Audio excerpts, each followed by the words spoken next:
দিল্লির এক শেঠজি ধনী মানুষ, তার অনেক কর্মচারী আছে। তাদের মধ্যে একজন কৃষ্ণ ভক্ত ছিল। শেঠজির কাছে তিনি ছুটি চাইলেন যে আমি জগন্নাথে যেতে চাই, তা আপনি আমাকে যদি কয়েকদিনের জন্য ছুটি দেন। শেঠজি বললেন, তোদের গরিবের এই ঘোড়া রোগটা গেল না, মানে খালি ঠাকুর দেবতা নিয়েই খরচা করে দিবি আর সময় নষ্ট করবি, তোরা কোনোদিন বড় লোক হতে পারবি, তা ওইরকমই থেকে যাবে। আজকে ছুটি দাও, বাড়িতে হরিনাম হবে, কালকে সাধু আসবে, কালকে গুরু আসবে, আজকে আবার তুই ছুটি চাচ্ছিস, জগন্নাথে যাবে। যা, তোদের আর না করলে তো হবে না, তোরা তো বিগড়াবি। ঠিক আছে, যা, তোর মায়না বাড়তি দিয়ে দিলাম, হ্যাঁ আগের মাসে শোধ করে দিবি, যা তুই খরচা কর, দু হাতে খরচা কর। আর যাচ্ছি যখন যা, আমার হয়ে কয়েকটা টাকা নিয়ে যা, জগন্নাথের মানে সেবায় লাগিয়ে দিবি, ঠিক আছে? তো তখনকার দিনে, তো অনেক দিন আগেকার কথা, তখনকার দিনে 100টা টাকা ওই কর্মচারীকে দিলেন যে তুই তোর যা পুজো দিস দিবি, কিন্তু আমার নামে, তবে শোন, তোর মতো বলবি না যে কৃষ্ণ ভক্তি দাও, ওসব আমার কাজে লাগবে না। তুই বলবি আমার যেন চৌগুণ বৃদ্ধি হয়, মানে টাকা পয়সা আরও যেন আমি বড় ধনী হতে পারি। এই টাকাটা জগন্নাথের সেবায় লাগিয়ে দিবি, আর দিয়ে আমার নাম করে জগন্নাথকে জানিয়ে দিবি আমি যেন আরো বড় লোক। আর তোর ব্যাপারটা তোর কাছে রইলে, তুই কি চাইবি তোর ব্যাপার। জয় জগন্নাথ কি।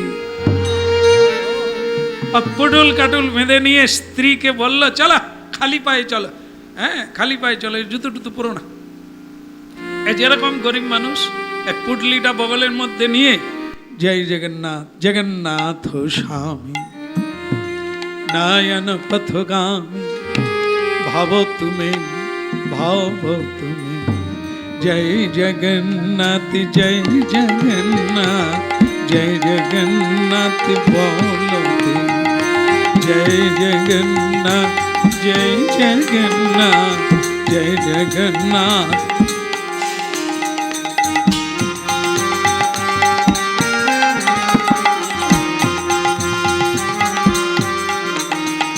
জয় জগন্নাথ জয় জগন্নাথ জয় জগন্নাথ বলতে জয় জগন্নাথ।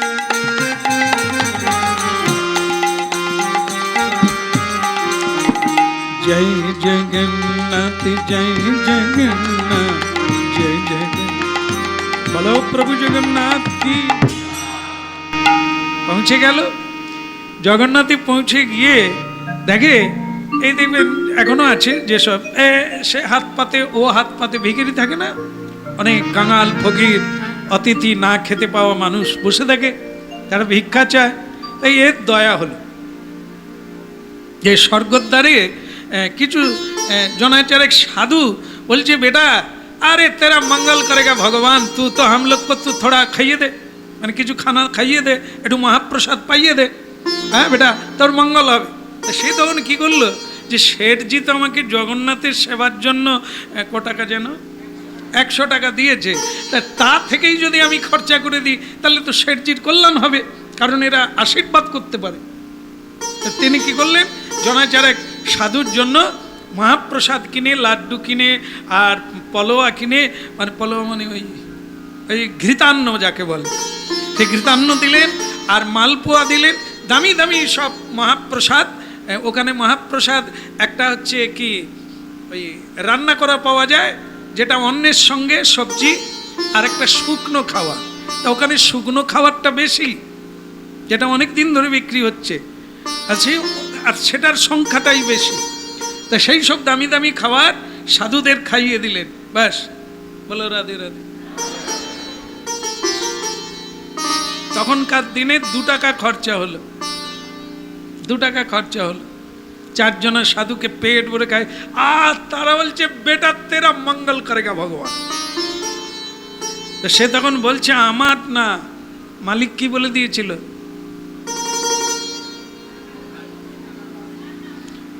আরো বড় লোক হতে চাই, এটা বলবি।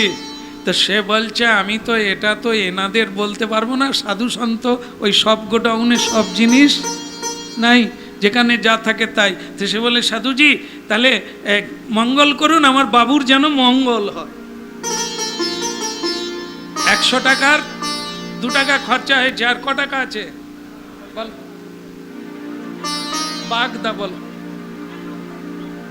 90 টাকা। তুমি আগে 90 বলছো না? না, হিসাব হিসাব জানে বলেই তো এত বড় লোক হলো। বলো রাধে রাধে। হ্যাঁ, তো যাই হোক, এখন তাহলে কত জানো? 98 টাকা। ব্যাস, এবার জগন্নাথে গিয়ে প্রভু জগন্নাথের ওখানে তো সব সরকারি অফিস আছে, আপনি কিছু দান দক্ষিণা দিতে চাইলে অফিসে যেতে হবে, সেখান থেকে কুপন নিতে হবে, আপনাকে প্রসাদও দেবে, আর আপনার ওটা সেবা কাজে লেগে যাবে। তো সেখানে দিয়ে দিলেন, অফিসে গিয়ে জমা দিয়ে দিলেন 98 টাকা, 2 টাকা আগে তো ঝেড়ে দিয়েছে, ব্যাস হয়ে গেল। এবার ওরটাও হয়ে গেল, সব হয়ে গেল। কয়েকদিন পরে স্ত্রীকে বললো চলো গো কাজ কামাই, বাবু কাজ থেকে বাদ দিয়ে দেবে, বেশি দিন থাকা যাবে না, চলো জগন্নাথ দেবের কৃপা হয়ে গেছে, মাথায় আশীর্বাদ নিয়ে চলে যায়। এসে গেল, বাবু তাহলে কিরে তোদের তীর্থযাত্রা কেটেছে, পয়সাগুলো সব শেষ করে এলি তো? বলে বাবু কি আনন্দ জানে, জগন্নাথ তো জগন্নাথ, তার দিকে তাকালে সব দুঃখ চলে যায়। হতভাগা, তোর দুঃখ গেছে, তোদের দুঃখ কোনো কালে যাবে না। আমার টাকাটা কি করলি, খেলি না দিলি? বলে বাবা দিয়ে দিয়েছি। এই ভাউচার নেন, মানে ওই যে ওখানে বিল দেয় তো, একটা মেমো কেটে দেয়, তো সেই মেমোটা বাবুর হাতে দিয়ে দিলে, এই কত দিলি? দিলাম কত? 100 টাকা। তুই বিলে লেখা আছে 98 টাকা। 2 টাকা? আগে বাবু 2 টাকা। কয়েকজন সাধু খুব খিদে আমাকে ধরেছিল, তাদের খুব খিদে লেগেছিল, তা আমাকে খুব করে ধরলো, তাই আপনার টাকা থেকেই আমি 2 টাকা খরচা করে তাদের মানে কি বলবো মহাপ্রসাদ কিনে খাইয়ে দিয়েছি। হতভাগা, কাজে লাগালি না টাকাটা। এই তোদের বাবাজিরা ভণ্ড না, আরে ওদের খাইয়ে কিছু হবে?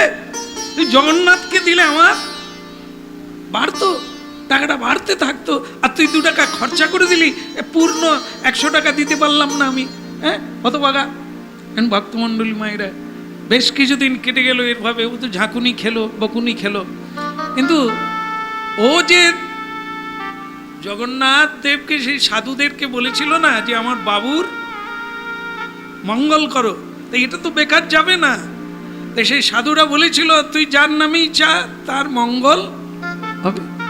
এবার বাবুর একদিন ইচ্ছা জেগে গেল, আমি তোদের জগন্নাথে যাব। হ্যাঁ, তা তোদের জগন্নাথে গেলে ওই যে যা দিই তা ডবল হয়ে যায় তো? বলে হ্যাঁ। তো প্রভুর কৃপায় তার অবশ্যই হবে। বলে আমি যাব। এবার বাবুকে নিয়ে ওই কর্মচারীও গেল, হ্যাঁ, নালে তো ও যেতে পারবে না, জানে না কোথায় কি আছে। তাই কর্মচারীকে নিয়ে পুরীধাম গেলেন, স্বয়ং শেঠজি পুরীধাম গেলেন। পুরীধাম গিয়ে আগে জানতে চাইলেন সেই অফিসে গিয়ে যে এখানে যা দেওয়া হয় তা কি হয়, ডবল হয় না কমে যায়? না হলে ডবল হয়। বলে তাহলে আমার যে 98 টাকা দেওয়া হলো সেটা কত দূর কি হলো? তো অফিসে যারা ছিল তারা বলে দেখেন আমরা ঠিক বলতে পারবো না যে আপনার কত হয়েছে, তবে এখানে একজন পণ্ডিত যে সাধুজি আছেন, হ্যাঁ, ওখানে যান যেখানে ব্রহ্মার যজ্ঞবেদী আছে, সেই যজ্ঞবেদীতে বহু সাধুরা আছে, তার মধ্যে যিনি প্রবীণ, যার বয়স 100 অতিক্রান্ত হয়েছে, আপনি তাকে গিয়ে জিজ্ঞাসা করবেন যে আপনার টাকাটার কি হলো। তা সে সাধু অনেক বয়স তো পা মিলে বসে আছে, ওখানে দেখবেন বহু সাধুরাই পা মিলে বসে আছে, মানে অনেক উঁচু বেদি, তা দেখবেন বসে থাকলে পা ঝুলে আছে, তা বহু মানুষ প্রণাম করছে, সেই পায়ে মাথা ঠুকিয়ে চলে যাচ্ছে। এক সাধু এরকম করে ওখানে মানে সব স্তম্ভ আছে, সে আদিকালী স্তম্ভ, হাজার হাজার বৎসর আগেকার। যেদিন প্রথম এই যজ্ঞ হয়েছিল ওখানে, সেই যজ্ঞবেদী আজও ওখানে আছে। ব্রহ্মা যজ্ঞ করেছিলেন, সেই জায়গাটার নাম হচ্ছে যজ্ঞবেদী। তা সেখানে যে কেউ মাথা ঠুকিয়ে কৃপা পেতে পারে। তা সেখানে সাধু সন্তরা বিধান দেওয়ার জন্য, উপায় করার জন্য বসে থাকে, প্রশ্নের উত্তর দেওয়ার জন্য। যেখানে ওই সাধু বসে আছে, তাই শেঠজি গিয়ে তাকে কর্মচারী বলে দিলেন যে বাবু এখানে প্রণাম করুন, ওনার পায়ে একটা প্রণাম করুন, করে আপনার কি জানার আপনি জানুন। প্রণাম করলো বাবা। সে বাবা তো চোখ বন্ধ করে আছে, তো বলে ভাবরে এ তো বোধহয় মরার জায়গায় চলে গেছে, শুনতে পাচ্ছে। বলে ও কথা বলবেন না বাবু, আপনি বলে যান, আপনি কি জানতে চান আপনি বলে যান। বলে বাবা, বলে হাবা। সাধু বলছে হাবা কি জানতে চাস? টাকা, টাকার কত দূর হলো? হ্যাঁ হয়েছে। তো বলে বাবা আপনি তো আমাকে চোখ দিয়ে দেখলেন না, আপনার আমার পরিচয় নিলেন না, আপনি কি করে বলে দিলেন আমি টাকার কথাই বলতে চাই? বলে এতদিন এই কথাই তো জগন্নাথের কৃপায় বলে যাচ্ছে, তোর কথা জানতে কি তপস্যা করতে হবে? হ্যাঁ তা বেটা তো তো টাকা ডবল হয়েছে কিনা জানবি তো? हाँ बेटा तेरा नाम से 4 रुपया आया। বলে 4 টাকা কেন? 98 নেই বেটা, ও এখনো জমা হয়নি। হ্যাঁ বিল পেলাম, জমা হয়নি। আরে বেটা ও তো অফিসে গেছে, সেবায় বি লেগে গেছে, কিন্তু ওটা ডবল হয়নি, এখনো দেরি হবে। বলে তাহলে 4 টাকা? 2 টাকা। এটা কারেন্ট? বলে একই দিনে তো সেবা হলো, তাহলে এটা ফল এসে গেল, ওটা আসলো না কেন? এটা কিভাবে এলো? বলে বেটা জগন্নাথ দেব সেবা করেছে, কিন্তু দেবে কিনা ফল এখনো উনি চিন্তায় আছে। কিন্তু যেটা কারেন্ট মানে যেটা সঙ্গে সঙ্গে ফল পাওয়া যায়, আর ও ফল কোনোদিন মার যায় না, সেটা হচ্ছে সাধু সেবা।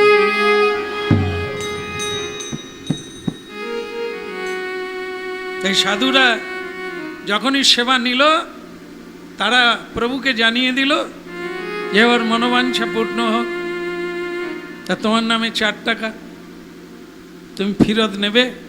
বলে তাহলে আমার 98। বলে ওর কোনো গ্যারেন্টি নেই, কারণ তুমি কামনা করেছো, আর ওই 2 টাকায় কামনা ছিল না। তোমার কর্মচারী ভগবানের কাছে কি চেয়েছিল? সাধুদের কাছে বাবুর যেন মঙ্গল হয়, আর সেই মঙ্গলের টানে তুমি আজকে জগন্নাথ ধামে আসতে পেরেছ। এটা হচ্ছে সাধু সেবার ফল। আর যেটা দাম্ভিকের ফল, যেটা জমা পড়েছে, তার ফল এখনো দেয়নি ভগবান, আর দেবেন কিনা সন্দেহ, কারণ ওটা হয়তো ভগবানের সেবায় লাগে না।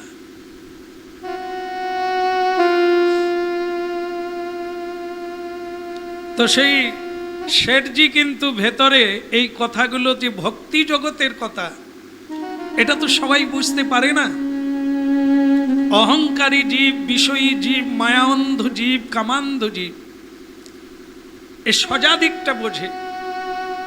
জগতের প্রপঞ্চের যত রকমের কথা সব বুঝতে পারে, কিন্তু ভক্তি জগতের কথা তো বুঝতে পারে না।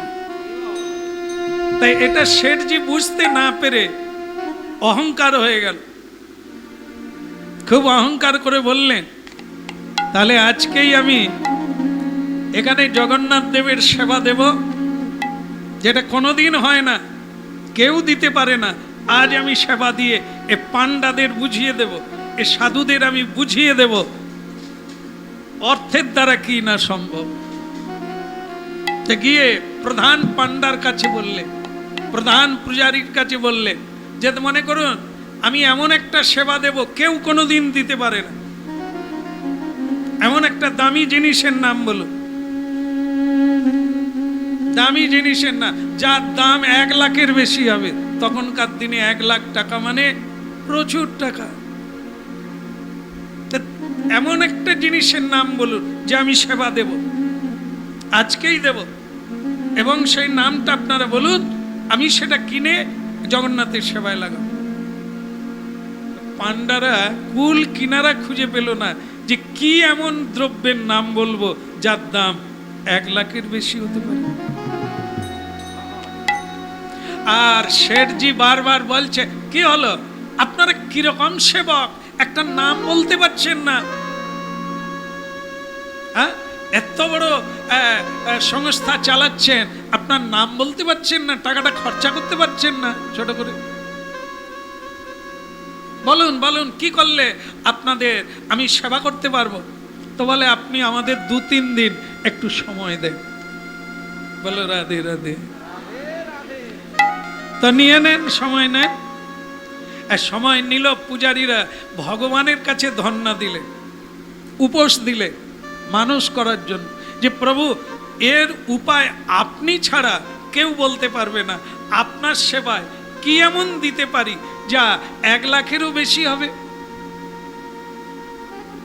আপনি দয়া করে নাম বলে দেন, শেঠজি সেবা দেবে, আমরা বলতে পারি না। স্বয়ং ভগবান গভীর রাত্রে স্বপ্নের দ্বারা জানালে 1 খিলি পান কিনে দিতে বল। কি বলল? 1 লাখ টাকা দাম 1 খিলি পান। জগন্নাথ দেব বললেন বেটা ওকে জানিয়ে দে খাওয়ার পরে সেবার পরে 1 খিলি পান আমাকে খাইয়ে দেব। তো পূজারীরা বলছেন প্রভু এটা কি করে বলবো আমরা, 1 খিলি পান তো 5 টাকায় পাওয়া যাবে, তা আপনি বললেন পান 1 লাখ টাকা কি করে খরচা হবে? বলে ওকে বলে দে পানে গজ মুক্তা দিয়ে পান সাজাবে, গজ মুক্তা দিয়ে পান সাজাবে। একবার রাধে রাধে বলো। এইবার জমিদারের জব এড়িয়ে যাবে।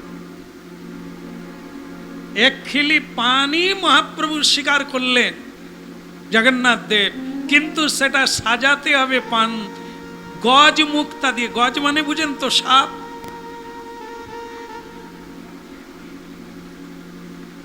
এরকম ভুল বললে আপনারা কথা বলবেন, তাই না? তাহলে গজ মানে হাতি, হাতির মাথায় মুক্ত তৈরি হয়, সাপের মাথায় মণি তৈরি হয়, হরিণের নাভিতে কস্তূপ তৈরি হয়। 7ই নক্ষত্রের বৃষ্টি পড়লে আপনাদের মাথায় যদি পড়ে তাহলে ওখানেও মুক্তা হতে পারে। বলো রাধে রাধে। জমিদার বাবু আর শেঠজি বলে কে বাত? বলে জগন্নাথ দেব নিজেই বলেছেন আপনি শুধু 1 খিলি পান দেবেন, ছোট করে 1 খিলি পান দেবেন। সে জমিদার তো অট্টহাসি এসে বললেন তোমার জগন্নাথ ভিখারি, কিছু চাইতে পারলো না আমার কাছে, শুধু 1 খিলি পান, বা কই বাত নেই, পান আমি দিয়ে দেব। তো পূজারীরা বলছে তবে পানের নাম বলেছে গজ মুক্তা দিয়ে পান সাজাতে হবে। বলে ওটা কি দিয়ে? বলে গজ মুক্তা দিয়ে। গজ, গজ মানে তো হাতি। বলে হ্যাঁ, হাতির মাথায়, সব হাতির মাথায় না, কোন হাতির মাথায় মুক্ত তৈরি হয়, আপনি সেই মুক্ত দিয়ে পান তৈরি করে 1 খিলি পান জগন্নাথ দেবকে সেবা দান করবেন। বলো রাধে রাধে। তো সে তখন বলে তাহলে হা হা হা হা হা হা হাতি কোথায় পাওয়া যায়? জঙ্গলে পাওয়া যায়। বলে তাহলে কোন হাতির মাথা আছে? বলো ওটা তো বলতে পারবো না। আপনার যেহেতু পয়সা আছে আপনি প্রচুর হাতি কিনে নেন। বলে তারপরে হাতি মারা শুরু করুন। হাতি মেরে মাথা না ফাটালে কি করে আপনি মুক্তা পাবেন? বলে একটা হাতির দাম কত? বলে ধরে নেন 9 থেকে 10 লাখ টাকা। তা মনে করো আমি 10 লাখ টাকা দিয়ে একটা হাতি কিনলুম, যদি তার মাথায় না থাকে আবার কিনতে হবে। এবার বোঝো পানের দাম কত। একই অন্য লোকের মাথায়, যে জগন্নাথ দেবের মাথা রে, এক পানে তো জীবন নাশ হয়ে যাবে। এবার সে হাতি কেনা শুরু করলো, পয়সা আছে, ঘর বাড়ি বিক্রি করে, জায়গা জমি জিনিসপত্র বিক্রি করে হাতি কিনে আর মারে। আর শুধু সব হাতির মাথায় খুঁজে মুক্তা নাই। দেউলে হওয়ার জোগাড় হয়ে গেল হাতি কিনার। আর হাতি যারা চাষ করে তারা কারা? হাতি নাকি বাঁচলেও কি সুন্দর জানেন আপনারা, অথচ কিনেন না। একবার শুধু কিনে দেখবেন, শুধু ইধার দিয়ে যাতা হ্যায় উধার দিয়ে ভাগতা হ্যায়। মানে এত খাবে, এদিক দিয়ে খাবে ওদিক দিয়ে বেরোবে, দিয়ে শেষ করতে পারবেন না, এত খাবেন। এই জন্য হাতি চাষ করা সকলের দ্বারা হবে না। বলো রাধে। যাই হোক, পানের দাম কত দাঁড়ালো? অনেক হাতি মরে গেল, কিন্না হলো আর মরে গেল। শেষকালে হাতি কেনার আর পয়সা কুলোলো না, গম দাড়ি কাটারও পয়সা নাই। একবারে প্রভু জগন্নাথ। পান্ডারা বলেন তাহলে পানটা কবে দেবেন? বলি ভাই রে, এখনো হাতি কিনে কিনে আমি সাবার হয়ে গেলাম, এখনো মুক্তা আমি পাই না। আর আমার এ জন্মে আর পান দেওয়া প্রভুকে বলে, সে কি আপনি এত অহংকার করে বললেন যে আপনি যা বলবেন তাই দিয়ে দেবেন? আপনাকে সামান্য ভগবান একটা পান চেয়েছেন, আপনি তাও দিতে পারলেন না। যান দাস ক্ষত দিয়ে, নাগ মোজড়া দিয়ে, ওইখানে নাগ ঘষড়া দিয়ে আপনি ওখানে গিয়ে প্রভুকে জানান যে আপনি দিতে পারবেন না। যান প্রভুর কাছে যান। সে যে সেই পড়ে আছে, কয়েকদিন পড়ে আছে, প্রভু জগন্নাথ আর আসে। একবারে মরমর অবস্থা। সেই সময় বলছে, প্রভু অন্তত মরার আগে আপনি একটু আমাকে ক্ষমা করে দেন, নাহলে আমি তো মরার পরে জীবজন্তু হয়ে জন্ম নেব, আর তো আমি জগন্নাথে আসতে পারবো না। ভগবান বলে, তুই তো পানটাই খাওয়াতে পারলি, তোর কাছে আমি তো কিছুই চাইনি, পলোয়া চাইনি, ঘৃতান্ন চাইনি, মালপোয়া চাইনি, কি চাইলাম? এক খিলি পান দিবি তুই, তাই পারলি না। বলে, প্রভু আমার যে অহংকার আপনি যে জানতে পেরেছেন, আর সে অহংকার যে আপনি চূর্ণ করে দিয়েছেন, এ তো আপনি জানেন। একটা হাতি মারলেও হয়তো মুক্তা পাওয়া যেত, আপনি যেহেতু বলেছেন 1000 হাতি মারলেও, তার মানে ও তো হাতি মারা না, ও তো আপনি আমাকে মারার চেষ্টা করেছেন।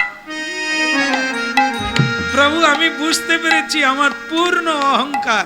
প্রভু আজ থেকে আমি নাক ক্ষত দিয়ে, দাস ক্ষত লিখে দিয়ে বলছি, এ ধরনের অহংকার আর আমি করব না।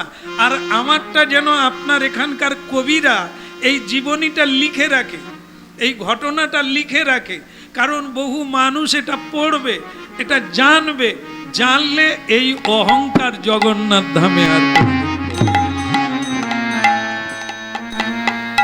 এটি তৎকালীন খবরের কাগজে বেরিয়েছিল। সাল তারিখ আমি বলতে পারি না, কিন্তু লেখা আছে। তৎকালীন খবরের কাগজে এটি প্রচার হয়েছিল যে এই রকম একজন মানে শেঠজি ধনের অহংকার করে জগন্নাথ দেবের কাছে এরকম পরাজিত হতে হয়েছিল, তাকে ক্ষমা চাইতে হয়েছিল। তাই এ জগতে অহংকার করার মতো এমন কোনো বস্তু নাই যা আমরা অহংকার করতে পারি। এক মাস তো বস্তু নির্দেশ কথা হচ্ছিল, তো এই পৃথিবীতে এমন কোনো বস্তু নেই যা ভগবানকে প্রসন্ন করা যায় আর জীবন কানায় কানায় ভরে যেতে পারে। কোনো বস্তু নেই, একমাত্র কৃষ্ণস্তু ভগবান স্বয়ং। এটি ধ্রুব সত্য যে যেদিন মানুষ ঈশ্বর তত্ত্ব জেনে যায়, ঈশ্বরকে জানতে পারে, সেদিন তার সকল দুঃখের অবসান হয়ে যায়, সে মোক্ষ প্রাপ্তি হয়ে যায়, ভগবত লোকে ফিরে যায়। আর তাকে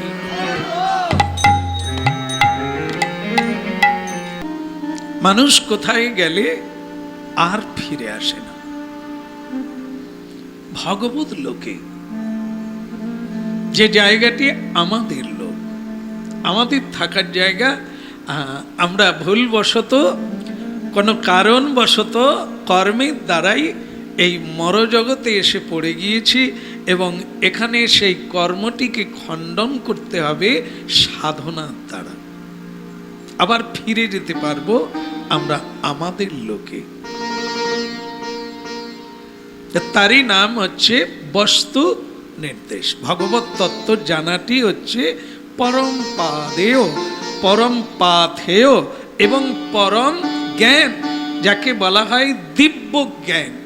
যে দিব্য জ্ঞান গুরু পরম্পরা স্বয়ং ভগবান পরম্পরায় পৃথিবীতে পাঠিয়ে দিয়েছেন, সেই তত্ত্ব তো যা জানার সুযোগ আছে, যা জানলে আমরা পরম্পরে পৌঁছে যেতে পারি। ভগবান শ্রীকৃষ্ণ গীতায় বলেছেন যে জন্ম কর্ম চামে দিব্য, जो ব্যক্তি তত্ত্ব।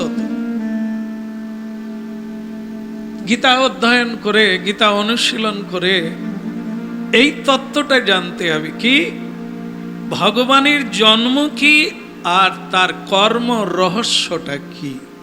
তাহলে এ তো আমরা জানি, ক্যালেন্ডারে লেখা আছে তার জন্ম হচ্ছে চৈত্র মাসে। বলা হয়েছে ভাদ্র মাসে শ্রীকৃষ্ণের জন্ম, তাই তো? তাহলে মৃত্যু দিন কবে? জন্ম যদি বলেন, যেটা আমাদের হয়, জন্ম আছে মানে স্মৃতি মন্দিরে মৃত্যু দিনও লেখা হবে, কিন্তু ভগবানের ওটাই নাই, তাই জন্মটাই নাই। এই জন্য জন্ম রহস্য,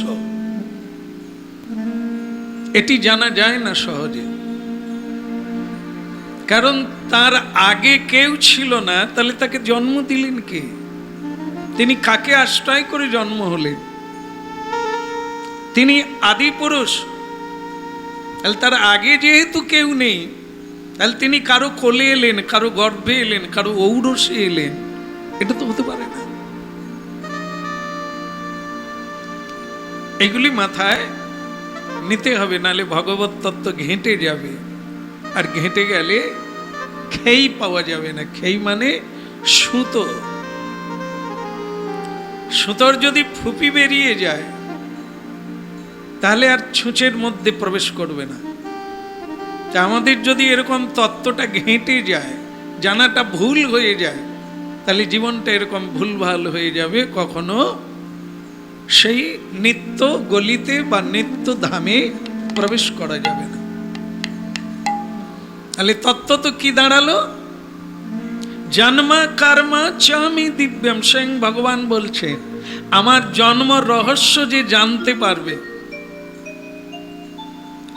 আর আমার কর্ম রহস্য যে জানতে পারবে, পুনর্জন্ম নৈতি মামেতি সূর্যন।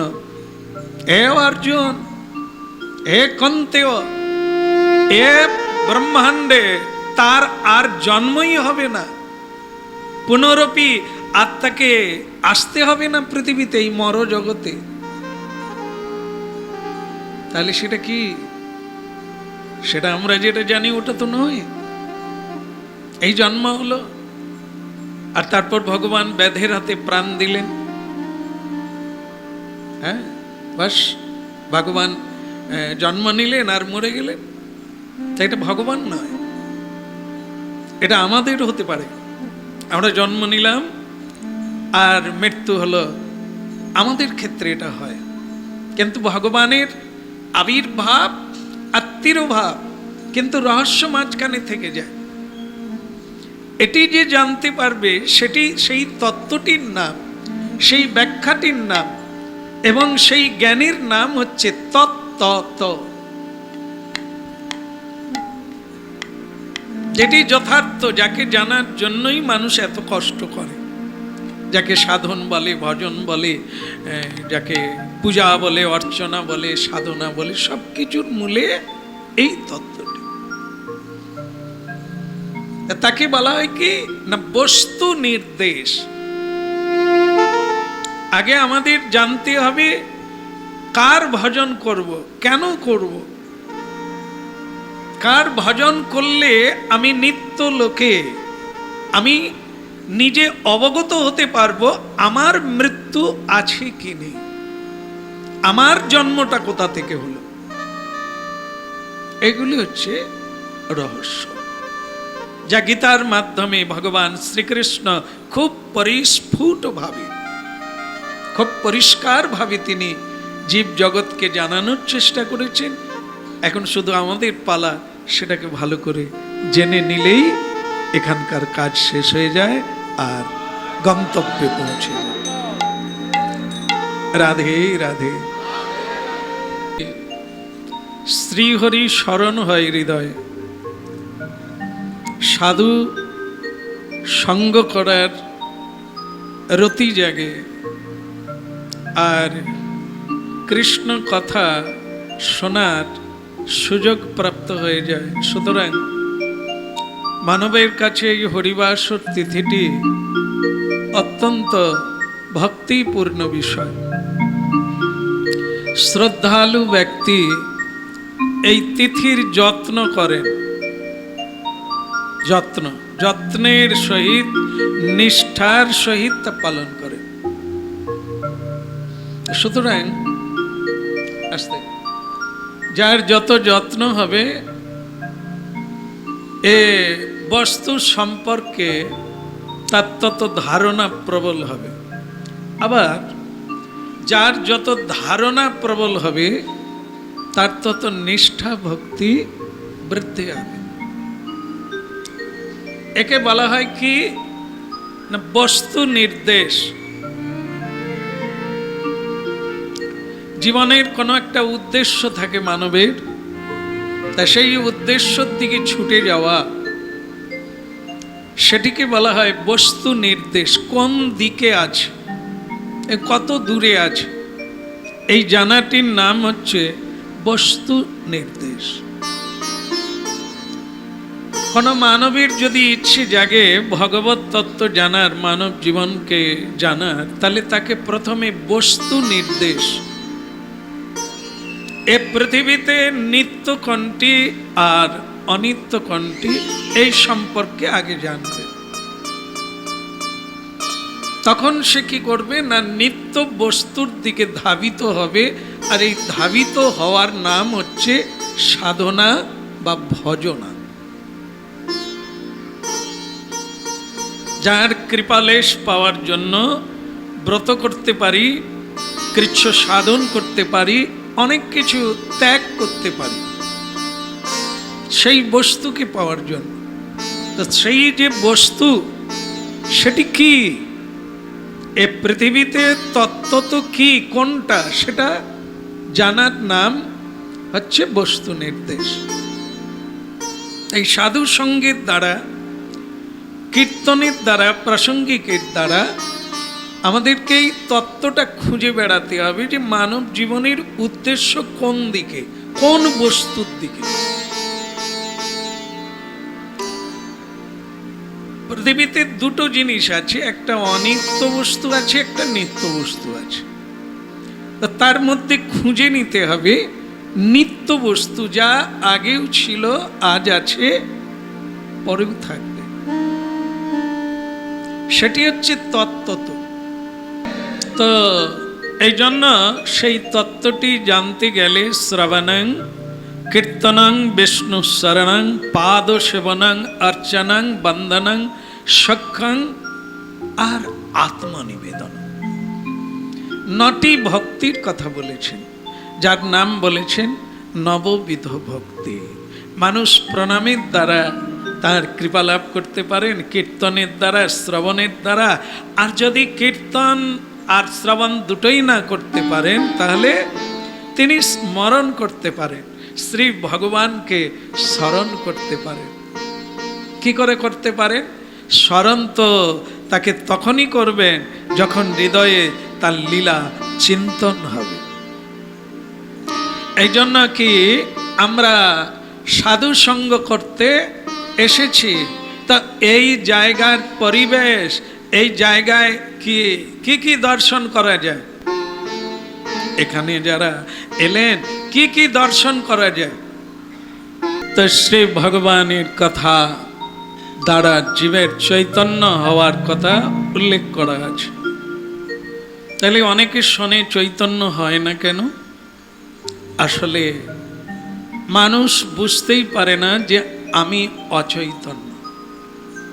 অজ্ঞানী জীব কোনোদিন নিজেকে অজ্ঞানী বলে না, কারণ সে জানে আমি সকলের চাইতে খুব চালাক। যেরকম দেখেন যে একটা জঙ্গলে খরগোশ, যার নাম, যখন খুব বড় বড় জীবজন্তুতে যুদ্ধ লেগে যায়, খরগোশের একটি দোষ আছে, সে তখন ভয়ে ছুটে পালায়, আর পালাতে গিয়ে একটা জায়গায় বসে যায়। ছুটতে ছুটতে ওরা বসে যায়, বসে গিয়ে কি করে? চোখ বন্ধ করে দেয়। চোখ বন্ধ করে দেওয়ার মানটা কি? সে জানলো যে আমি যদি চোখ বন্ধ করে দিই তাহলে কিছু আর দেখতে পেলাম না, আর আমাকেও কেউ দেখতে পেল না, তার মানে আমি বেঁচে গেলাম। এটাকে বোকামি বলা হয়েছে, যে আমি যদি চোখ বন্ধ করে দিই তাহলে আমিও কিছু দেখতে পেলাম না, আর আমাকেও কেউ দেখতে পেল না, তাহলে আমার শত্রুরা আমাকে বিনাশ করতে পারলো না। এটা যেমন বোকামি, ঠিক তেমনি আমরা অজ্ঞান জীব হয়ে অজ্ঞানীর সঙ্গ লাভে মত্ততা হয়ে আছি, আর আমরা জানি যে আমি খুব চালাক আছি, আমাকে কেউ কিছু করতে পারবে না, মায়া তো আমার কিছুই করবে না, আর কলি তো আমার কিছুই করতে পারবে না, আমি খুব বুদ্ধিমান, আমি সব কিছু করতে পারি। তা আমরা এরকম করি যে খবরের কাগজ দেখি সকালবেলা,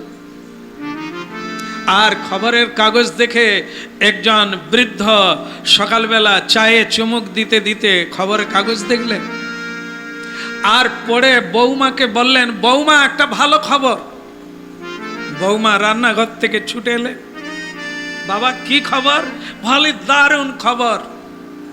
কি না, রবীন সেন নামে আমার যে বন্ধু ছিল মারা গেছে। কিরকম হলো? উনি খবরের কাগজে দেখলেন যে রবীন সেন নামে ওনার একজন খুব বন্ধু ছিলেন, উনি মারা গেছেন, বিত্তশালী মানুষ। আর উনি সেটা আনন্দ করে বৌমাকে বলছেন, খুব ভালো খবর। আর বৌমা ছুটে এলেন যে কি খবর আছে? তো বললেন, বৌমা আমার প্রিয় বন্ধু মারা গেছে, এ দেখো খবরে বেরিয়েছে ও মারা গেছে। বৌমা বলছেন, বাবা উনি মারা গেছেন, আপনি আনন্দ করছেন, কারণটা কি? বলে, সে তুমি বুঝবে না, ও মরে গেল তো আমার খুব আনন্দ হলো। তা বৌমা ধরে বসলেন যে, বাবা আমি কি একটু বুঝতে পারি আপনার আনন্দের কারণ কি? বলে, বৌমা 5 লাখ টাকা ওর কাছে আমি ধার নিয়েছি, আর উনি এখন মরে গেলেন। মরে গেলেন মানে আমাকে আর টাকা দিতে হচ্ছে না। বৌমা খবরটা কিরকম? বলে, দারুণ। বলে, বাবা আপনি কি এটা আশা করেছিলেন? বলে, আশা মানে কতবার ঠাকুরের কাছে বলেছি, ঠাকুর এরকম কি হয় না, উল্টে দিলে হয় না। তো ঠাকুর আমার কথা শুনেছেন, আর রবীন সেন মারা গেছে। ঝামেলা চুকে গেল। আর আমি খুব টেনশন নিয়েছিলাম যে টাকা কিভাবে দেব। এই জন্য সংসারের অনেক কিছু আমি কমাতে শুরু করে দিয়েছিলাম যে একটু টাকা সঞ্চয় করতে হবে।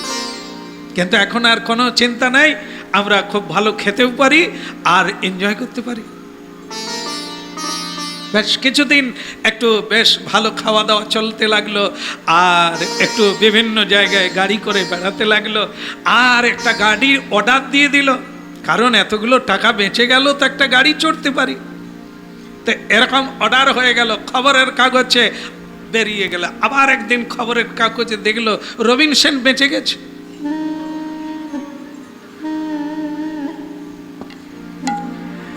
উনি খুব অসুস্থ ছিলেন, হ্যাঁ, তা মরে গেছে এরকম ডাক্তার বলছে। আমাদের হাতে আর কিছু করার নেই, 72 ঘন্টা না পেরোলে আমরা ধরেই নিয়েছে সে উনি মারা গেছে। তো সেটাই খবরের কাগজওয়ালা সাংবাদিক বলছেন রবিন সেন মারা গেছে।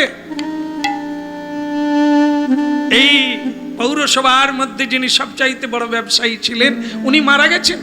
বাস খবরের কাগজ ছাপিয়ে দিয়েছে। আর সেটা দেখে যারা যারা টাকা নিয়েছিল, ধার নিয়েছিল, তারা খুব খুশি হয়ে গেলেন।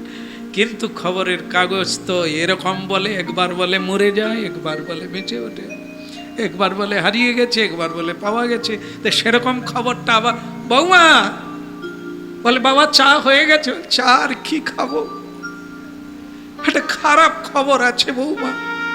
কি হয়েছে বাবা? রবিন সেন বেঁচে গেছে। হে, ডাক্তারদের আক্কেল আছে, মরে গেল, তাকে বাঁচাবার কি দরকার? বৌমা আফসোস, ওদিকে গাড়ির অর্ডার দিয়ে দিয়েছি, টাকা পয়সা যা ছিল অনেকটাই খেয়ে ফেলেছি। কি করি বলো তো বৌমা? এই লোকটার কি বাঁচার দরকার ছিল? বৌমা বলছে এটা আফসোসের বিষয়। বাবা কি করব তাহলে? আর কি করব, এখন একবার দেখতে যেতে হবে, সৌজন্যমূলক যে বেঁচে গেছে, ফুলের তোড়াও কিনতে খরচা আছে, চলো যাই একটু দেখে আসি। রবিন সেনের বাড়িতে গেলে গিয়ে বললেন, রবিন তুই বেঁচে আছিস?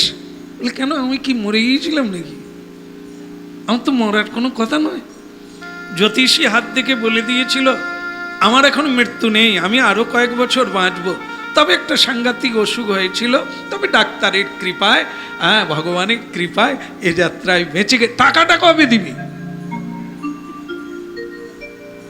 তুই? আমার টাকাটা কবে? হ্যাঁ রবিন ভাই দিয়ে দেব, তবে তোর মরাই ভালো ছিল, অনেকগুলো মানুষ বেঁচে যেত, তুই বেঁচে গেলি মানে অনেকগুলো মানুষ। বলো রাধে রাধে। আমরা খবরের কাগজ পড়ি আর টেলিভিশন দেখি আর নিউজ দেখি, কি খবর শোনার জন্য দেখি? এই খবর, কে মরে গেল, কে কত টাকা চুরি করলো। প্রতিদিন ভজনের মতো, সাধনের মতো নিয়মিত ভাবে অধিক মানুষ খবরের কাগজ দেখেন। তাতে কি খবরের আশা করেন? ওখানে কি খবর বার হয়? কি খবরে আমাদের জীবন আনন্দিত হতে পারে, আমাদের জীবন সাকসেস হতে পারে, আমাদের জীবন একবারে সার্থক নামা হয়ে যেতে পারে? আমরা কি আশা করি পেপারের মধ্যে? যা পেপারের কোনো খবর আমাদের জীবনে কোনো কিছুই আনন্দ দিতে পারে না, অথচ প্রতিদিন নামচার মতো নিয়মিত ভাবে আমরা সেই সব খবর জানার চেষ্টা করি, যেটি অনিত্য জগতের অনিত্য সংবাদ। কে চুরি করলো, কার বউ চলে গেল, কে খুন করলো, কে কত টাকা রাখলো, কে ট্যাক্স দিল না, আমরা এগুলো পড়ি, এগুলোই লোকের কাছে গিয়ে আবার কীর্তন করে শোনায়। তা আমাদের প্রজল্প জীবন হচ্ছে এটা। এই করে করেই জীবনের শেষান্তে এসে পৌঁছে গেলাম, কিন্তু সেই তত্ত্ব তো জানা হলো না। যা জানলে রবিন সেনকে ভয় করতে হবে না, যা জানলে ঋণ করতে হবে না, জন্ম জন্মান্তরের ঋণ শোধ হয়ে যাবে। তার নাম হচ্ছে বস্তু নির্দেশ। যা জানলে অভাব মিটে যাবে। অভাব তো বাইরে কারো নয়, অভাব মনে।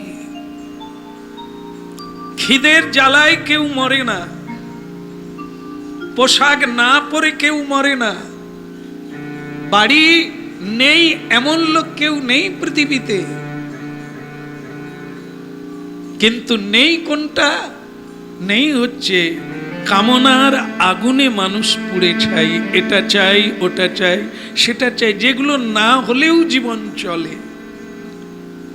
সেইগুলি প্রাপ্ত হতে গিয়ে কানায় কানায় জীবন আজ দুঃখে প্রশমিত হয়ে গেছে। এই জন্য চাই বস্তু নির্দেশ। বলছেন যে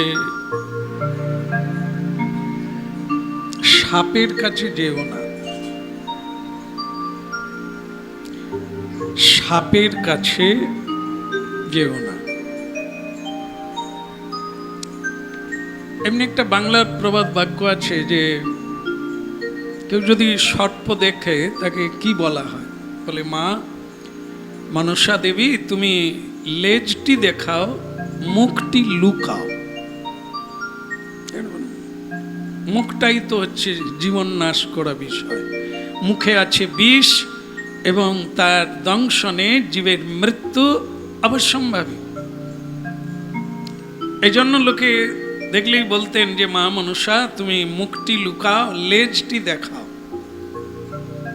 সাধুরা বলছেন দুটো জিনিসের কাছে যেমন, একটা হচ্ছে বাঘ আর একটা হচ্ছে সাপ।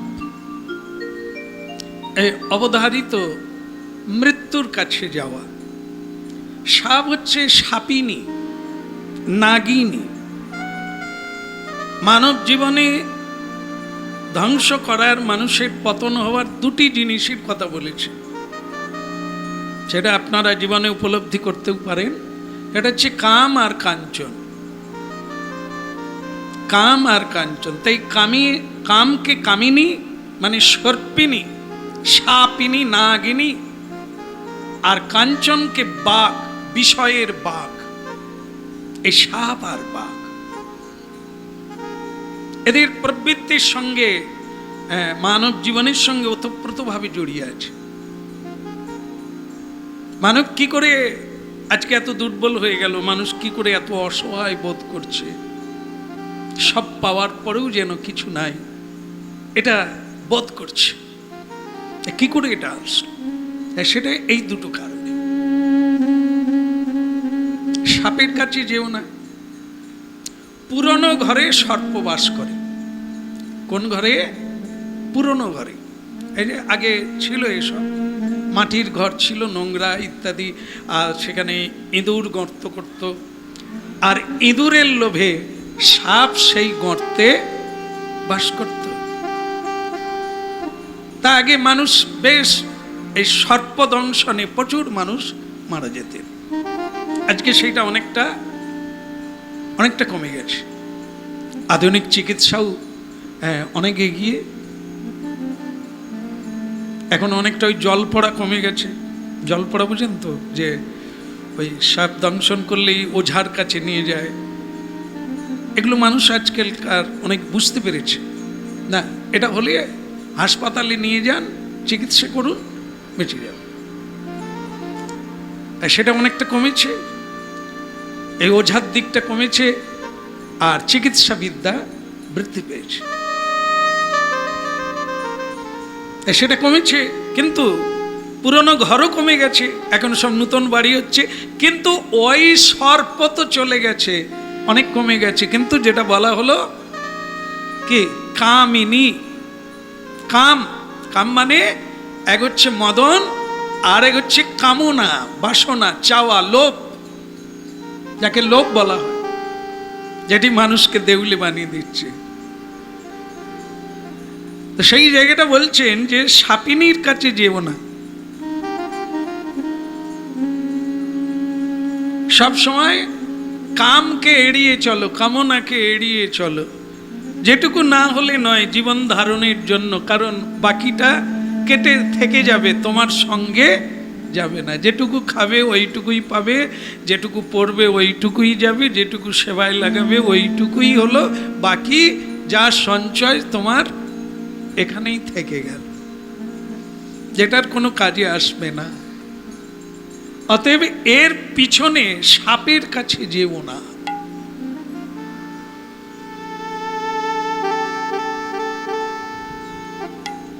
আর যেটা বিষয় সেটা হচ্ছে চাইতে চাইতে বাঘের কাছে যেও না। রাধে রাধে। দৃষ্টান্ত স্বরূপে বলছেন যে এক সাধু তো মানে ত্যাগী বৈরাগী হরিনাম গাইতে গাইতে এই প্রখর রৌদ্রের তাপে জঙ্গলের ভেতর দিয়ে যাচ্ছে, আর মনে মনে কামনা করছেন যদি একটা ছায়া পেতাম, একটা ভালো বৃক্ষ পেতাম, তাহলে তার তলা একটু কি করতাম, আচ্ছা জিরিয়ে নিতাম। আচ্ছা সংসার তো এখানে রোদ লাগে না ছায়া লাগে? সংসারে রোদ লাগে না ছায়া থাকে? তাপ বললেন বোধহয়, কেন ওখানে ছাদ নেই? ছাদ আছে, আবার এ করা আছে, তো মানে আবার এসি লাগানো আছে, ফ্যান লাগানো আছে, তারপরেও তাপ। তাহলে তো বলতে হবে রাধে রাধে। ব্যাপারটা কি? গাছের ছায়া খুঁজছি, সংসারে কি ছায়া নাই? এখানে এত তাপ কেন? এখানে এত জ্বালা কেন? এখানে এত অশান্তি কেন? কষ্ট কেন? এটা তো আপনারাই বানিয়েছেন। আপনাদের স্বপ্নের ঘর, স্বপ্নের নীড়, স্বপ্ন বিলাস, আপনাদের জীবনের স্বপ্ন দিয়ে বাড়ি বানিয়েছেন, সংসার তৈরি করেছেন, কিন্তু সেখানে তো স্বপ্ন দেখেন না যে স্বপ্ন ভঙ্গ হোক, বাসা ভেঙে যাক, সংসার ভেঙে যাক, সংসারে অশান্তি হোক, এটা তো কেউ চায় না। কিন্তু এলো কি করে? সাধু ছায়া খুঁজছে, একটু বৃক্ষের তল পেলে বোধহয় সেখানে একটু জুড়িয়ে নিতে পারেন। আর আমাদের কীর্তনে ছায়া কাকে বলছে? সুশীতল ছায়া। নিতাই পদ কমলা কোটি চন্দ্র সুশীতল,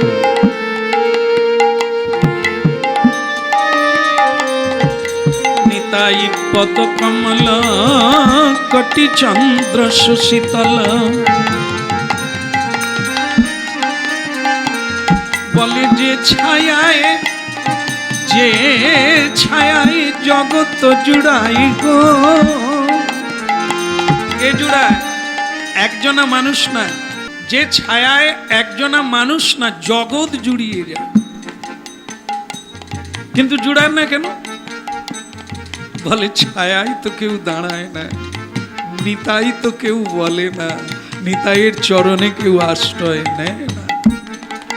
যে ছায়ায় জগৎ জুড়াই গো, যে ছায়ায় জগৎ জুড়ায়, নিতাই বলো পরমানন্দে, নিতাই বলো নিতাই আমার জগৎ গুরু পরমানন্দে, নিতাই বলো। যার চরণে শরণ নাও গো সবে চরণে শরণ, যার চরণে শরণ নিলে পর নিতাই গৌরাঙ্গ বলে।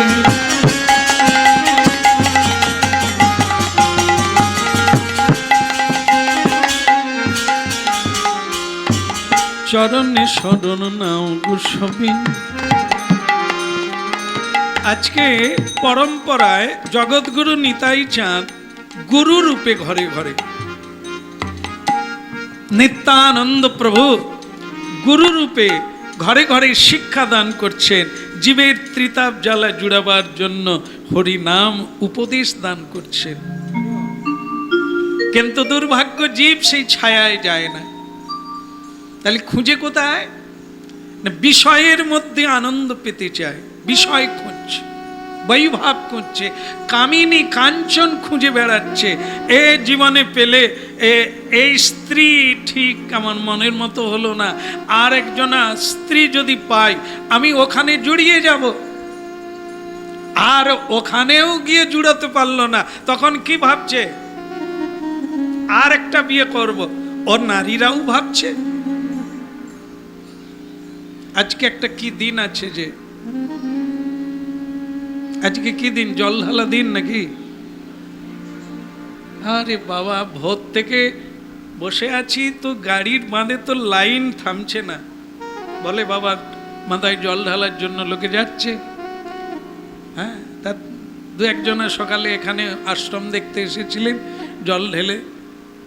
তাদের বললাম, আপনি জল ঢালতে গিয়েছিলেন কেন? আপনার তো স্বামী আছে, আপনি তো পেয়ে গেছেন, তা আপনি ভোলানাথের মাথায় জল ঢালতে গেলেন কেন? বলে সেসব কথা বলা যাবে না। আপনার বাচ্চাবি আছে, আপনি তবুও জল ঢালছেন, এখনো কি কামনা আছে? আগে জল ঢেলেছিলেন কুমারী বেলা? বলে হ্যাঁ 4 বার। তারপরে তো ওই পেলাম ভুবনের বাবাকে, আর সেই পেয়েই তো এখন যন্ত্রণার শেষ নাই। তাহলে এখন যে জল ঢালছেন বদলাবার তরে।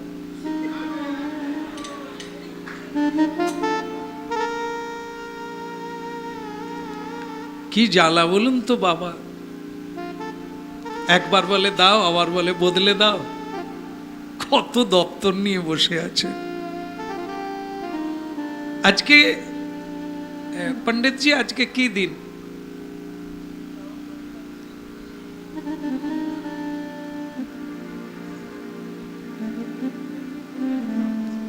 কাছে পাঁজি নাই নাকি? আজকে কি দিন আপনারাই বলেন? আজকে নীল। নীলের সঙ্গে আরেকটা কি বললেন? না না, একাদশী তো ওটা আমি জানি, বাকিটা জানিনি। বলুন তো আজকে আর কি? বছরের শেষ, আর কিছু নয়। আজকে তো একটা যোগ হয়েছে, যেটা সববারে হয় না, একসঙ্গে দুটো ব্রত চলছে। নীলের বার, কিন্তু আজকের দিনের নাম হচ্ছে না, আজকে দিনের নাম হচ্ছে নীল ষষ্ঠী। প্রকৃতভাবে তার নাম হচ্ছে নীল ষষ্ঠী। বিশেষ করে আজকে বাবার মাথায় জল ঢালে আর ষষ্ঠী দেবীর পুজো করা হয়। এই পুজো করে কি করা হয়? আজকের দিনে সে সন্তানের আয়ু বৃদ্ধির জন্য, সন্তানের সংসারের মঙ্গলের জন্য বাবার মাথায় আজকে জল ঢালা হয়। এর নাম হচ্ছে নীল ষষ্ঠী পুজো। তো সেই পুজোর দ্বারা সংসারে মঙ্গল কামনা করা হয়, বিশেষত সন্তান সন্ততির মঙ্গল কামনা। এই পুজোটা প্রত্যেকের জন্মের 6 দিনের মাথায় হয়, ষষ্ঠী পুজো। সেইটা আজকে বাতি দিতে হয়, প্রদীপ দিতে হয়, ভোলানাথজির কাছে বাতি দিতে হয়, নীল বাতি। প্রদীপ দান করতে হয়, বাতি দান করতে হয়, আর মঙ্গল কামনা করতে হয়। আর আজকের দিনে আরো একটি শুভ তিথি, সেটি হচ্ছে আজকে মহেশ্বরের বিবাহ তিথি।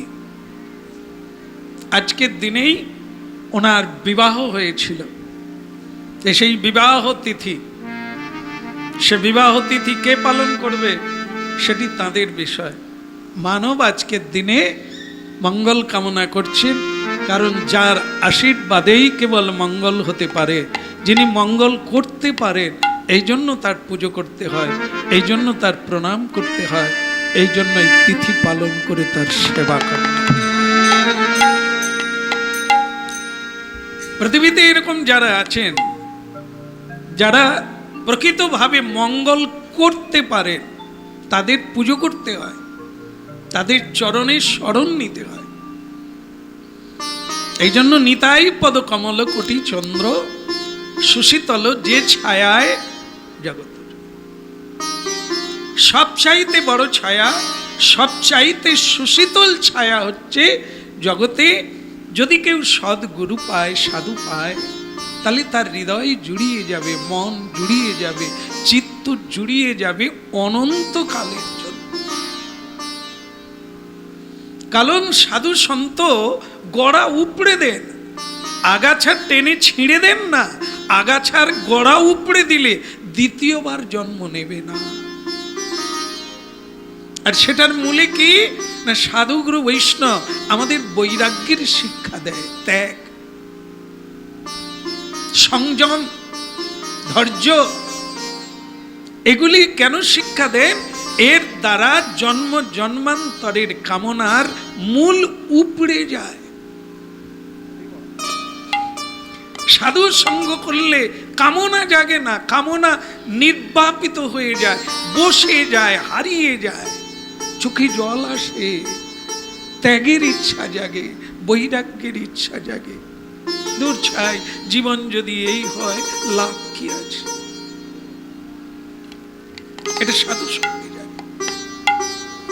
তাই জন্য সাধুজি এক বৃক্ষের ছায়া খুঁজছে। এখানে পৃথিবীতে এমন কোনো বৃক্ষ নেই যে আপনাকে ছায়া দান করতে পারে। বলতে পারবেন কেউ কোনো বৃক্ষ আছে? অনেকে বলবেন কেন, বটবৃক্ষ তো আছে, যার তলায় বসলে শান্তি লাভ করা যায়। কিন্তু না, আপনার ভেতরে যদি অশান্তি থাকে তো বটবৃক্ষের তলে কেন, বরফের তলায় গেলেও শান্তি হবে না। এটি হচ্ছে মূল। কাম কাঞ্চনের লোভ পিপাসা যার ভেতরে থাকবে, সে কোনো ছায়ায় গিয়ে একমাত্র নিতাই চরণ কমল, সাধুগুরু বৈষ্ণব চরণে যারা আশ্রয় নিয়েছে, ওই ছায়া তলে গেলে ওনারা তার কামনা বাসনার মূল উপড়ে দিয়ে নিতাই দাস গৌর দাস বানিয়ে দেয়। যে মকরন্দে পরমানন্দে বিভাবিত হয়ে যায় মানুষ, তখন আর তার এ পৃথিবীর কোন বস্তুর লোভ থাকে না, চাওয়া থাকে না, পাওয়া থাকে না। কে সে?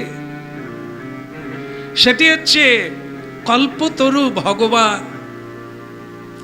ভগবানকে কল্পতরু বলা হয়েছে। যে যথামাং প্রবদ্ধন্তে, যে যা চাইবে তাই পাবে।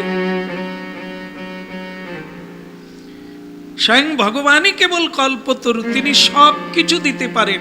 তার নাম কল্পতরু, তার নাম ভজনকারী সাধুকেও কল্পতরু বলা হয়। জানেন কি কি মন্ত্র বলেন আপনারা সাধুকে প্রণাম করলে? এই তো শুরুতেই বলে দিলেন কি, তিনি বাঞ্ছা কল্পতরু। তবে ভাববেন না তাহলে আমার টাকা চাই, আমার টাকা চাই, আমার বাচ্চা চাই, একটা ছেলে চাই, এরকম ঈপ্সিত বাসনাগুলি সাধুর কাছে বলবেন। সাধু বলবেন, দেখো বাজারে গিয়েছো কোনোদিন? বলে হ্যাঁ গিয়েছি।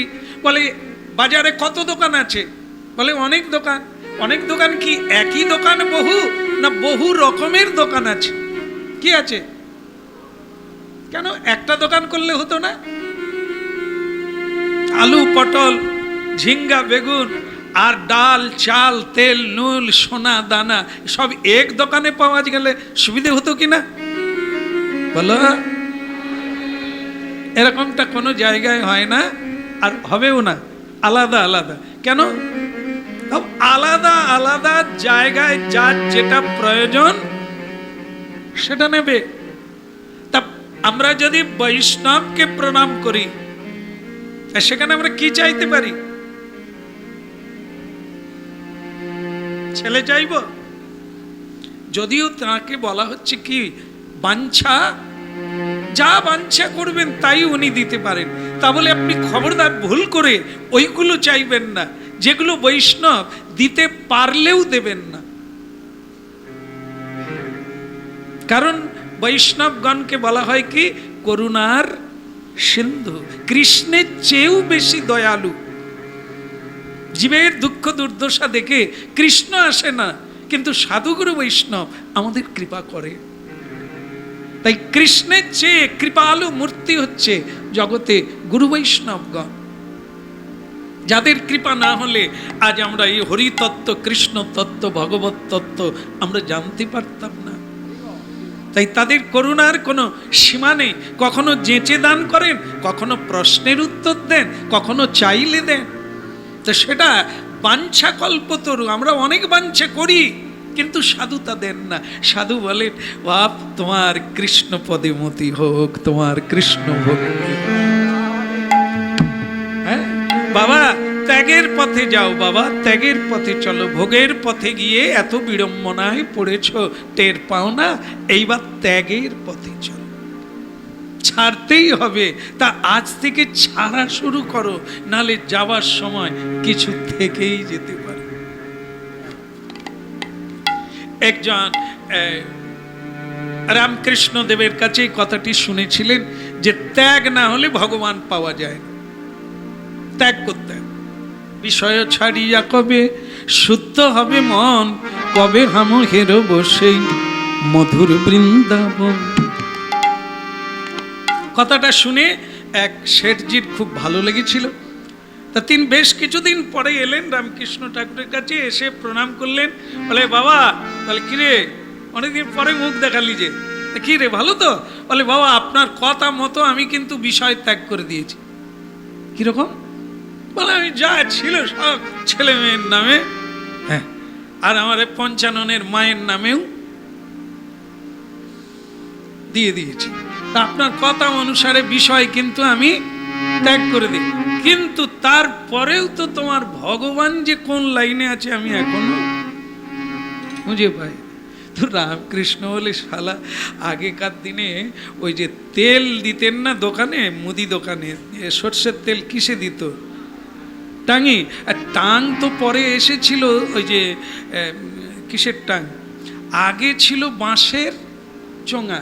তো সেই রামকৃষ্ণ ঠাকুর বোঝাচ্ছেন, শালা বাঁশের চোঙা জানিস তো, তেল মানুষ কিনে যতই উপড়ে রাখুক তার তেল কম হবে, কারণ পুরনো বাঁশের চোঙা তো অনেকটা তেল ধরে রাখ।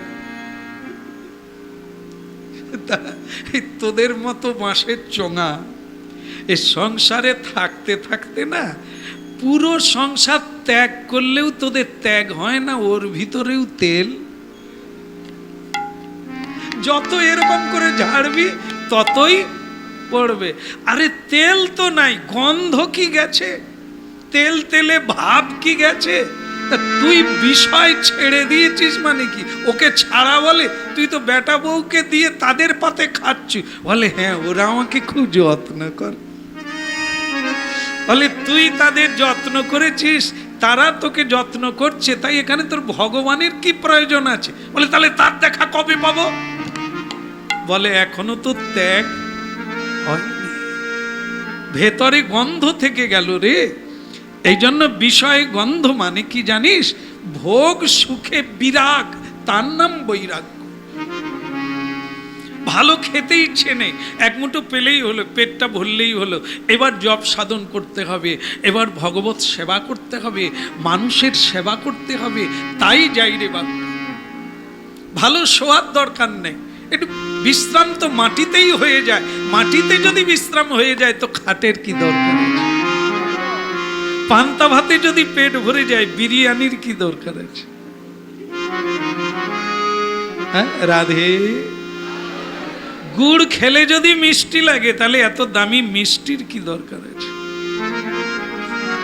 তাই এই মানুষের এত হালকায় জীবন ধারণ করা যায়। মানুষ বিলাস বহুল ভোগ বিলাসে মত্ত হয়ে আজকে নাই নাই করছে, আর এত পাইয়াও হচ্ছে না। তাই এই জন্য কল্পতরু, গৌরাঙ্গ মহাপ্রভু কল্পতরু হচ্ছে বৈষ্ণবগণ। সেখানে চাইতে জানতে হবে। ভুল চাইলে বাঘের কাছে পৌঁছে যাবে, এক কামড়েই জমলোকে যাবে। তাই সাধু দাঁড়াইল এক বৃক্ষ তলে, সাধু দাঁড়াইল এক বৃক্ষ পরে, অতি ছায়া তরু তলি পেয়ে দাঁড়াইল এক বৃক্ষ তলে। বদনে মধুর মধুর কৃষ্ণ নাম জপে দাঁড়াইল এক বৃক্ষ দাঁড়াইল। বৃক্ষতলে দাঁড়ালেন, ছায়া পেলেন। ছায়া পেয়ে কি করছে?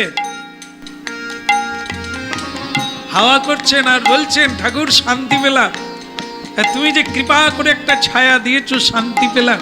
তবে সবই পেলাম, যদি এক গ্লাস জল পাওয়া যেত তাহলে খুব ভালো হতো, কারণ পিপাসা লেগে গেছে। কোথায় দাঁড়িয়েছে?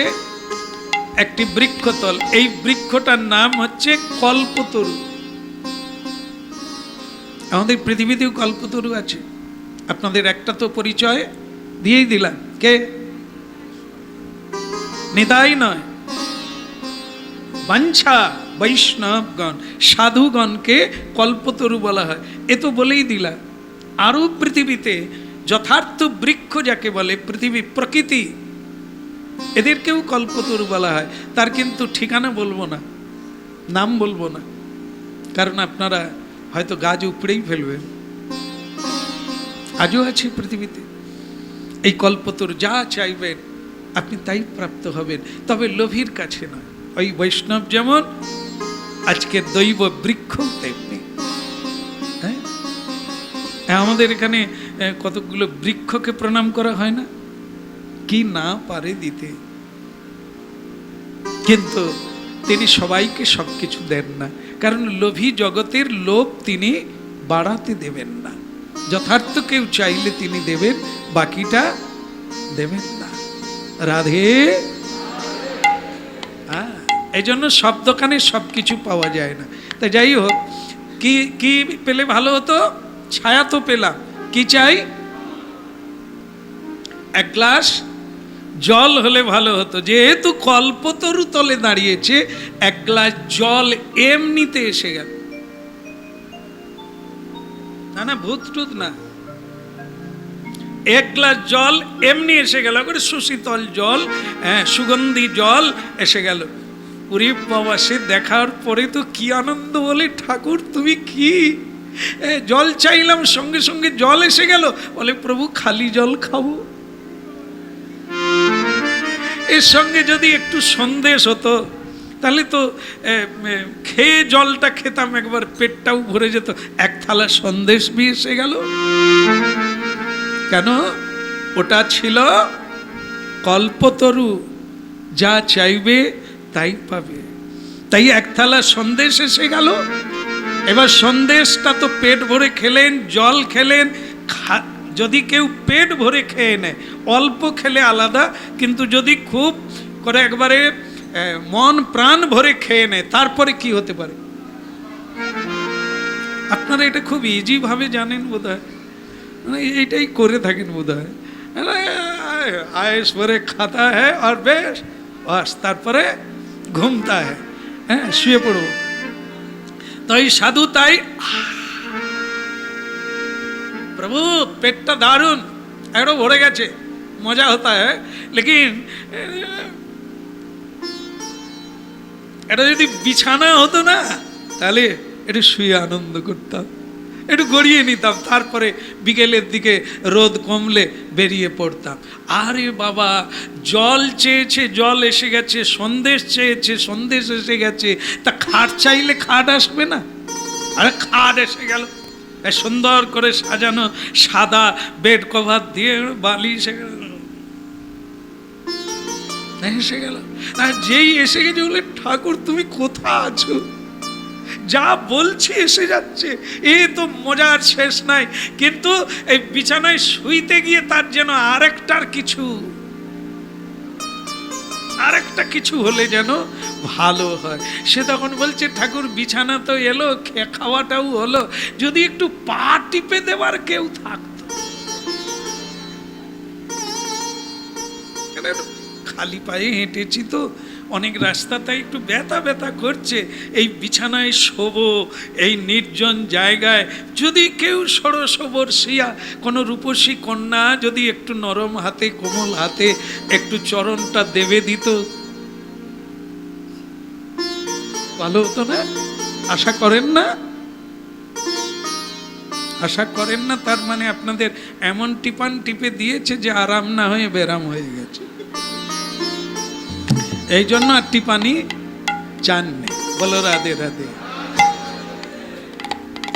না না, একজন না বলেনি, গিন্নিটা না বলে না, কর্তা বলছে আগো আজকে তো মাঠে কাজ করে করে আমার ব্যথা হয়ে গেল, তা তুমি একটু পা যদি একটু দেবে দিতে ভালো হতো। দিচ্ছি দিচ্ছি, ওই করতেই তো বে করে এইছি, সারা জীবন তো ওই করে গেল। এই যে টিপ দেবে এ টিপ আলাদা, এ তো মানে কি বলা যায় প্রতিহিংসা, হ্যাঁ, যেন শোধ নিচ্ছে টিপে টিপে। এ টিপা যে একবার পাবে সে বলবে না আর দরকার নেই, যন্ত্রণা ভোগতে ভোগতে ঘুমিয়ে যাব, বরং এরকম টিপা। বলো কল্পতরু সব ইচ্ছা পূর্ণ করে। এখন যেটা হলো সেটা কি, এক ১৬০০ বর্ষী আমি যখনই ভেবেছে তখনই একবারে ঝুমঝুম করে নুপুর বাজাতে বাজাতে অপূর্ব সুন্দরী সেখানে পৌঁছে গেল। আমাকে কি করতে হবে, মানে যা বলছে এগুলো, আরে হে কোন জায়গায় আমি এসেছি, যা চাই তাই, আরে এসো এসো এসো এসো। তোমাকে কে পাঠালো? বলে যে পাঠাক, আপনি চেয়েছেন তাই এসেছি, বলুন আপনার কি সেবায় লাগবো? আরে তুমি যেখানেই হাত দেবে আমি খুশি হব। বলো রাধে রাধে। ইনি কে ছিলেন? বৃক্ষতলে কে বসেছিল? সাধু না? এখন কোন জায়গায় পৌঁছে গেছে? একটা ছায়া চেয়েছিল প্রথমে, তারপরে জল চাইল, তারপরে সন্দেশ চাইল, তারপরে খাট চাইল, তারপরে খাটিনি চাইল। তিনিও এসে গেলে, চাইতে চাইতে তার হরিনাম কখন হচ্ছে? এখন তো চাইতে চাইতে লোভ বেড়েই যাচ্ছে, এখন পা টিপা চলছে, ওদিকে সন্ধ্যা নেমে যাচ্ছে, নামতে নামতে যখন অন্ধকার হয়ে যাচ্ছে, এইবার সাধু ভাবছে আরে সর্বনাশ, এই নির্জন জঙ্গলে যদি বাঘ এসে যায়, আপনারা কি ভাববেন বাঘ আসবে কিনা? কেন আসবে না? যদি সন্দেশ আসতে পারে, যদি রূপসী আসতে পারে, তাহলে বাঘ কেন আসবে না? ও তো চাইছে যদি বাঘ আসতো, আমাদের বাঘ চলে গেল। এও বাঘ, তবে এসে বাঘ না, এ বয়াকার গ আর সে হচ্ছে বয়াকার ঘ। রাধে রাধে। দুই বাঘ এক না, এরা খালি তাকে বাঘ বলে। প্রেম সে বলো। তাহলে ওই বলা মাত্র একটা বাঘ ভয়ঙ্কর রূপ ধারণ। এবার এ দেখে না আছে খাট, না আছে রূপসী, না আছে বালিশ, শুধু ভয়ঙ্কর একটা মুখ দেখা যাচ্ছে, আর জিভ বের করে লালা। অত দেরি করে না, এক লম্ফ দিয়ে সে ঘাড়ে পড়ে গেল। মানুষ তো সঙ্গে সঙ্গে মরে যায় না, চোখের জলে একটা শিক্ষা লাভ করল, আর জগৎবাসীকে জানিয়ে দিল আমাকে দেখো, চাইতে চাইতে বাঘের কাছে যেও না। বিষয়রূপী বাঘ একটার পর একটা চাইতে চাইতে মানুষ বিষয়ের দ্বারাই মৃত্যু মুখে পতিত। সাপের কাছে যেও না, বাঘের কাছে যেও না, ভয়ঙ্কর জিনিস। তাই আমরা চাইতে চাইতে নিজের মৃত্যুকেও নিজে টেনে নিলাম। আজকের দিনে পূর্ণ মঙ্গল কামনা তো আমার দ্বারা সম্ভব না, প্রভুর কাছেই জানাতে পারি আপনাদের সবার মঙ্গল হোক, আপনারা মঙ্গলময় হয়ে উঠেন। সবাই